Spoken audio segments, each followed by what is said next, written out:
नमस्कार दोस्तों, midnight stories में आपका स्वागत है। दोस्तों, आज की कहानी सरोज वर्मा की है, जिसे मेरे बहुत ही करीबी अंकल ने शेयर किया है। दोस्तों, इस कहानी की शुरुआत कुछ इस तरीके से है।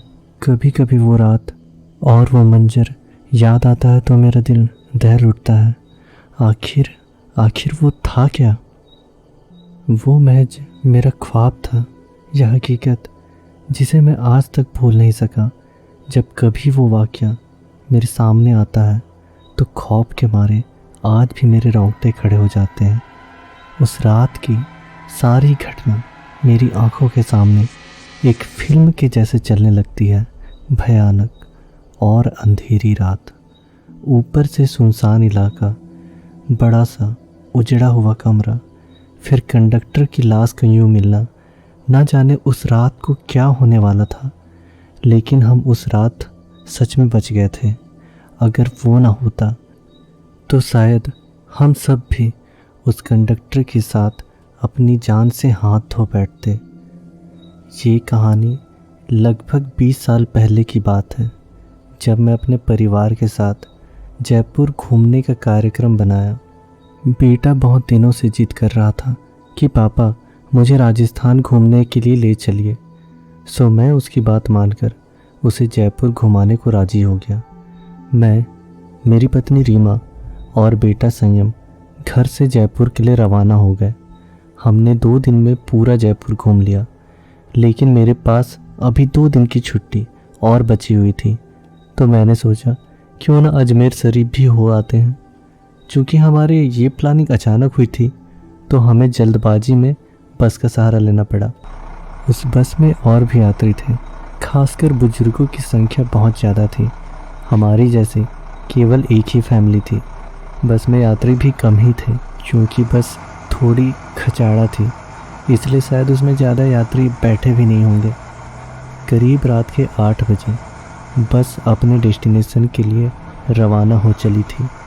हम तीनों अपनी अपनी सीटों पर टिक कर बैठ गए। संयम तो सो गया, लेकिन मुझे और रीमा को बीच बीच में हल्की हल्की झपकी सी आ जाती।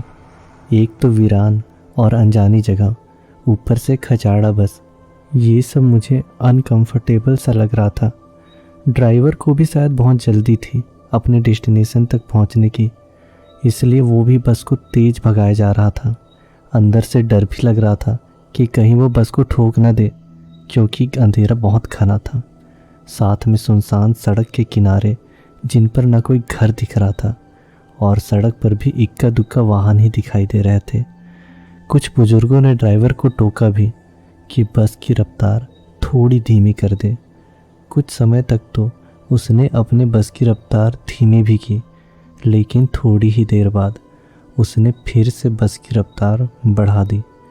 एक बूढ़े ने फिर से उस ड्राइवर को टोका कि भाई बस की रफ्तार कम करो, लेकिन मना करने के बावजूद फिर से ड्राइवर ने स्पीड बढ़ा दी। तब ड्राइवर ने जवाब दिया कि अंकल जी, जो मैं कर रहा हूँ वो बिल्कुल ठीक कर रहा हूँ। मैंने सुना है कि इलाका अच्छा नहीं है, बहुत ज़्यादा ख़राब है इस बात पर, और हम इस इलाके को जितनी जल्दी पार करके आगे बढ़ जाएं उतना ही अच्छा है। ड्राइवर की बात सुनकर सबने कहा, ठीक है भाई, जैसा आप चला रहे हो सही चला रहे हो।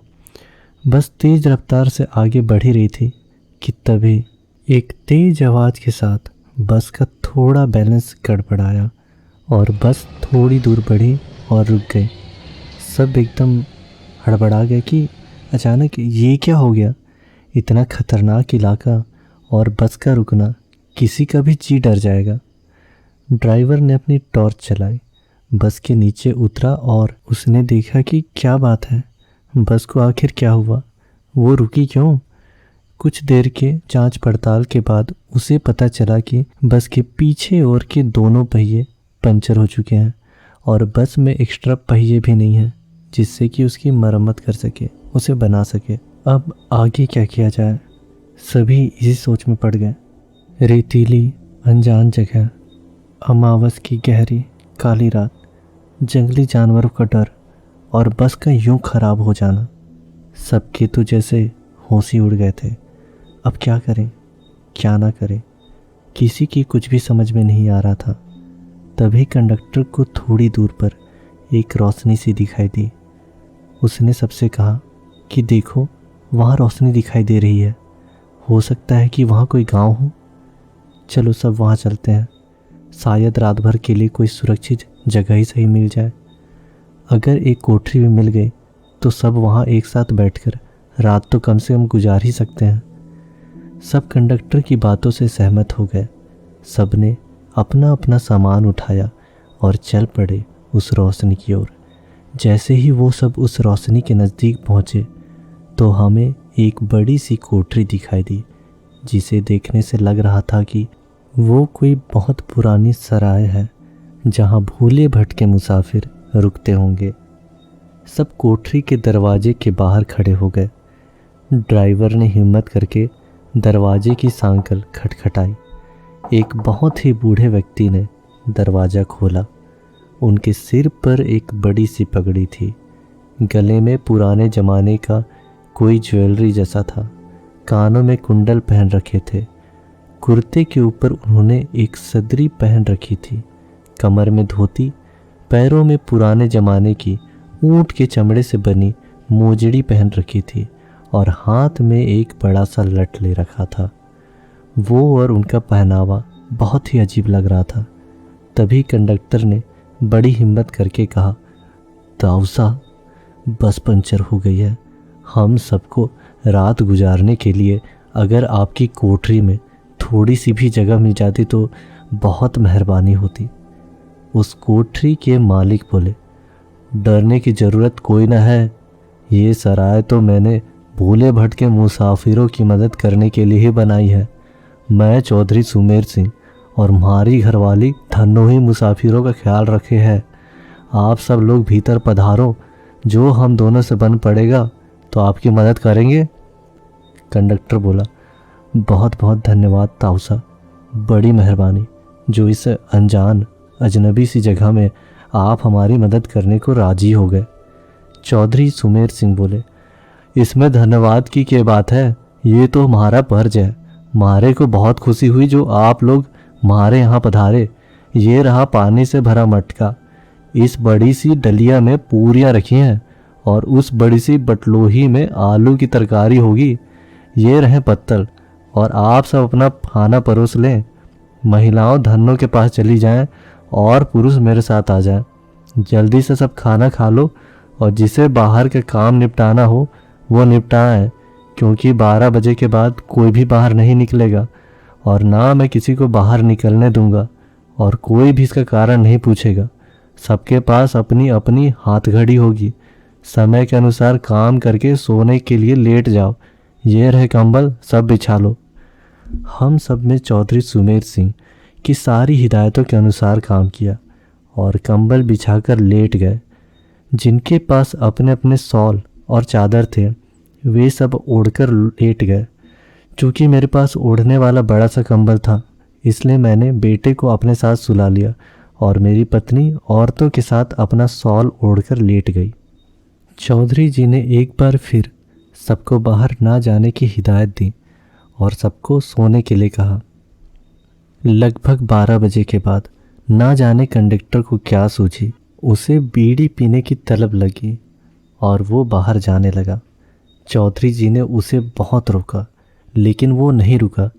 कंडक्टर के बाहर जाने के बाद चौधरी जी ने जल्दी से कोठरी के किवाड़ बंद किए और साथ में पटरे की मदद से किवाड़ को मजबूती से बंद कर दिया ताकि कोई भी भीतर ना आ सके, और सारे रोशनदान और खिड़कियों को भी बंद कर दिया। कुछ देर के बाद बाहर से बहुत बुरी बुरी और डरावनी आवाज़ें आने लगीं। साथ में कंडक्टर की भी आवाज़ सुनाई दी। वो चिल्लाकर बचाओ बचाओ चिल्ला रहा था। कोठरी के कुछ लोग कंडक्टर की मदद के लिए बाहर जाने लगे, लेकिन चौधरी जी ने उन्हें सब ये कहकर रोक दिया कि अगर सब बाहर गए तो सर्वनाश हो जाएगा। वो शैतान अगर भीतर आ गया तो हम में से कोई भी जिंदा नहीं बचेगा। सब अपनी जान के विषय में सोचकर पीछे हट गए। फिर चौधरी जी ने सबसे कहा कि सब अपनी अपनी जगह पर लेट जाएं और उनकी बात मानना हम सबकी मजबूरी थी। हमने सबने वही किया जो चौधरी जी ने कहा। एक आध घंटे बाद सबको नींद आ ही गई। हम सब सुबह जागे तो वहाँ का मंजर देखकर दंग रह गए। हम सब रेत पर लेटे थे और वहाँ से कोठरी गायब थी। केवल हम लोगों का सामान ही पड़ा था। वहाँ 2 समाधियाँ बनी थी जिन पर चौधरी सुमेर सिंह और धन्नो सिंह लिखा था। हम सब ये देखकर हैरान थे कि आखिर रात को जो हुआ था वो ख्वाब था या हकीकत। तभी वहाँ से एक चरवाहा अपनी भीड़ों के साथ निकला। उसको हम लोगों ने सारी बात बताई तो उसने बताया कि यहाँ बहुत समय पहले एक सराय हुआ करती थी जिसकी रखवाली चौधरी सुमेर सिंह और उनकी पत्नी धन्नो किया करते थे। उन दोनों के देहांत के बाद आज भी उनकी आत्माएं भटके हुए मुसाफिरों की मदद करने के लिए आती हैं। इस इलाके में बहुत सी शैतानी आत्माएं रहती हैं जो लोगों का खून कर देती हैं, लेकिन सुमेर सिंह और उनकी पत्नी अच्छी आत्माएं हैं, इसलिए लोगों की मदद करने आ जाती हैं। ये सब कहकर चरवाहा वहाँ से चला गया, लेकिन हम सबके मुंह और आंखें खुली की खुली रह गईं। फिर हम सब ने अपना अपना सामान उठाया और बस की ओर आए। देखा तो वहाँ कंडक्टर की लाश लहूलुहान पड़ी थी। वो सब देखकर हम सबका दिल दहल गया। थोड़ी देर के इंतज़ार के बाद वहाँ से एक दूसरी बस गुजरी और हम सब उसमें बैठकर अपने डेस्टिनेशन की ओर बढ़ गए। दूसरे बस के ड्राइवर ने पुलिस को कॉल किया। वहाँ की पुलिस आकर लाश का जायज़ा और रिपोर्ट बनाने लग गई। बाद में हमें पता चला कि पुलिस ने रिपोर्ट में ये लिखा है कि यहाँ के किसी जंगली जानवर ने कंडक्टर का खून किया है, उसकी लाश को नोचा है। अगर कंडक्टर रात को चौधरी जी की बात मान गया होता तो शायद वो बच गया होता। तो दोस्तों, आपको ये कहानी कैसी लगी मुझे कमेंट्स पर बताएं। अपना सजेशन और अपनी कहानी शेयर करने के लिए मुझे डिस्क्रिप्शन में दिए गए ईमेल या फिर फ़ोन नंबर पे आप मैसेज या ईमेल कर सकते हैं। यहाँ तक बने रहने के लिए दोस्तों आपका बहुत बहुत धन्यवाद। मिलते हैं अगली किसी स्टोरी पे।